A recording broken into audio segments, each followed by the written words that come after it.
एक बार महात्मा बुद्ध एक गांव में अपने शिष्यों सहित घने पेड़ की छांव के नीचे बैठ थे। आसपास के गांवों से बहुत से लोग अपनी मानसिक समस्याएं लेकर महात्मा बुद्ध के पास आ रहे थे। महात्मा बुद्ध उन सब की मानसिक परेशानियों का समाधान देते। सब लोग खुशी खुशी अपनी समस्याओं का समाधान पाकर वहां से लौट रहे थे। वहीं से कुछ दूर बैठा लोगों को बुद्ध के पास जाते देख एक दुखी भिखारी अपने भाग्य को कोसता हुआ यही सोचने लगा कि अभी कुछ देर पहले तो ये लोग दुखी मन से मुंह लटकाए उन महात्मा के पास गए थे, और अब इतना खुश होकर कैसे वापस लौट रहे हैं। आखिर माजरा क्या है, जरा मैं भी जाकर देखूं कि वो महात्मा ऐसा कौन सा खजाना बांट रहा है इन लोगों को। वे इतने प्रसन्न हुए कि उनके चेहरे लाल हो गए।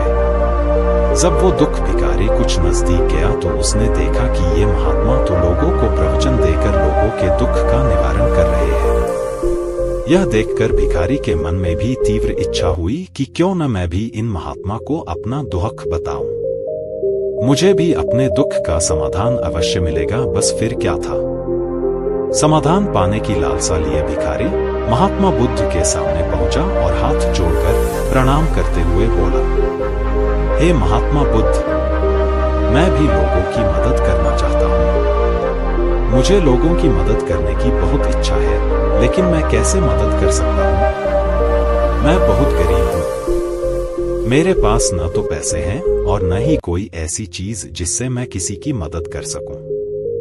मैं कोशिश करने पर भी किसी की मदद नहीं कर सकता। मुझे भगवान ने इतना गरीब क्यों बनाया? हे महात्मा, मुझ पर कुछ कृपा करो। इतना बोलते हुए भिखारी रोने लगा। महात्मा बुद्ध बोले, आप बहुत अज्ञानी हैं, क्योंकि आप अभी तक इस भ्रम में जी रहे हो कि तुम्हारे पास कुछ नहीं, जबकि दूसरों को कुछ देने के लिए तुम्हारे पास बहुत कुछ है। तुम बिना धन और वस्तु के भी दूसरों की मदद कर सकते हो। तुम्हारे पास जुबान है जिससे तुम मीठे शब्द बोलकर किसी के दुखी चेहरे पर मुस्कान ला सकते हो। इन्हीं शब्दों की ताकत से तुम किसी के भी टूटते हौसलों को फिर से मजबूत कर सकते हो। इन शब्दों की शक्ति से आप किसी के भी मन में सकारात्मक विचारधारा के बीज बो सकते हैं और उसे गलत रास्ते पर जाने से रोक सकते हैं।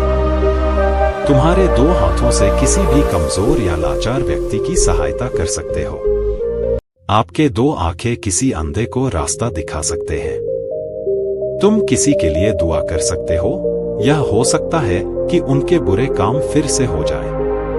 आप किसी के अच्छे स्वास्थ्य की कामना कर सकते हैं, लेकिन अज्ञानतावश तुम अब तक इस बात को समझ नहीं पाए और इस भ्रम में अब तक जीते रहे कि तुम्हारे पास मदद करने के लिए कुछ नहीं।